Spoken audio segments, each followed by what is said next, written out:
Hey everyone, welcome back to our channel When He Explains.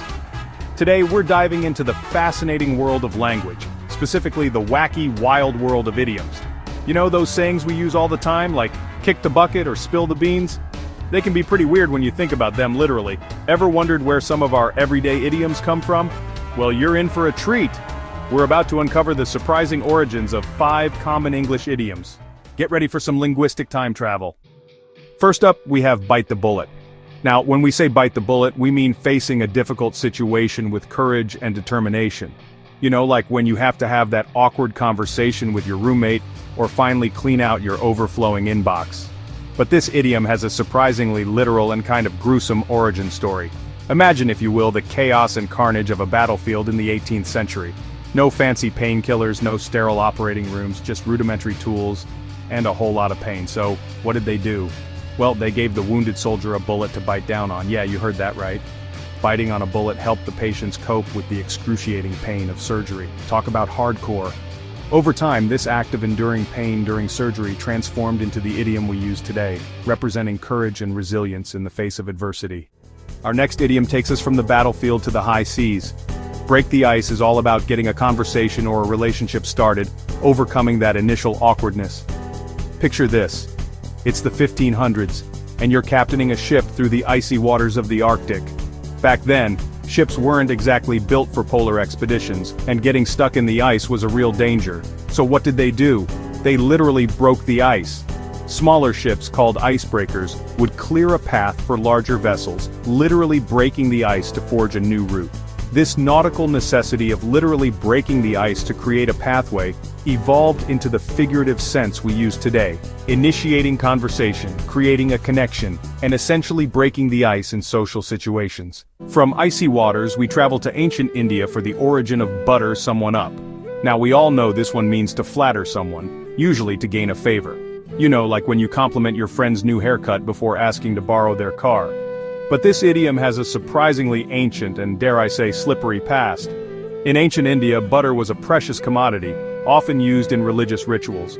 People would hurl balls of butter at statues of the gods as offerings, hoping to appease them or seek forgiveness.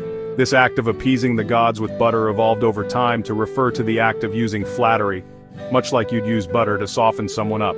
It's like saying, hey, I'm going to cover you in metaphorical butter so you'll be more receptive to my request.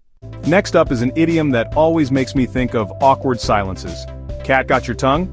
This one's a bit of a mystery with a few possible origins, but buckle up because things are about to get a little dark.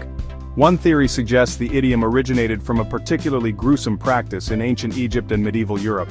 Imagine, if you will, a time when speaking ill of the powers that be could have dire consequences.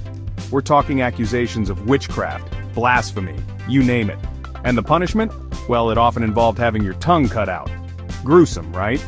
And to add insult to injury, some accounts suggest these severed tongues were then fed to cats.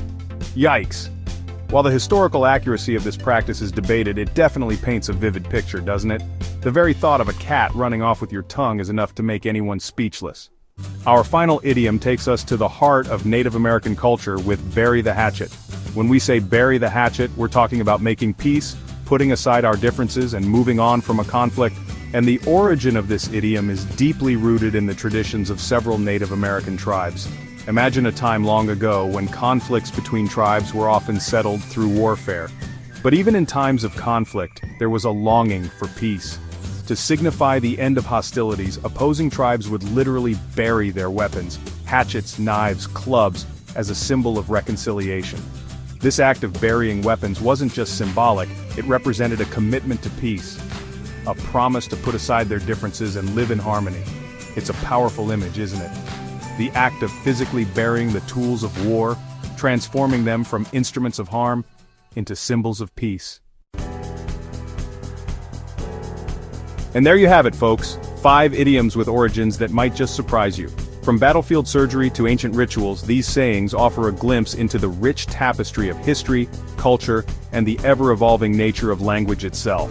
It's amazing how phrases we use so casually today can have such fascinating and sometimes unexpected backstories. If you enjoyed this video, don't forget to like, subscribe, and hit that notification bell for more fascinating content. Thanks for watching, and we'll see you next time.